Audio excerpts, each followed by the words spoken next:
అందుకే ఆమె వారికి అందరికీ కూడా కులదేవత అయింది. కులదేవత అన్న మాటకు అర్థం ఏమిటంటే పరంపరాగతంగా సింహాసనంలో ఆమెయే ఉండాలి, ఆమెనే అర్చించాలి, ఆమె దేవాలయాన్ని విస్మరించకూడదు. ఇష్టదేవత వేరొకరు ఉండొచ్చు.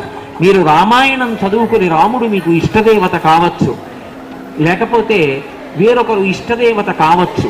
సింహాసనంలోంచి కులదేవతని తీసేసే అధికారం మాత్రం లేదు.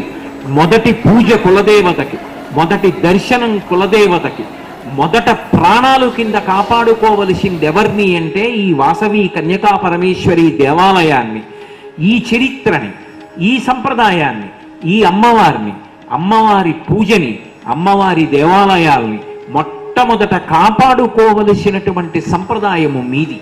ఇది నాకు ఏ పక్షపాతం లేకుండా నేను ప్రతిపాదన చేస్తున్నటువంటి ఒక సంప్రదాయ సంబంధమైన విధానాన్ని మాత్రమే చెప్తున్నాను తప్ప నేను మిమ్మల్ని నిరుత్సాహపరచట్లేదు. భద్రాచలం వెళ్ళొద్దు, తిరుపతి వెళ్ళొద్దని నేను చెప్పట్లేదని మీరు గుర్తుపెట్టుకోవాలి. ఇష్టదైవంగా మీరు ఎవరినైనా భావించండి.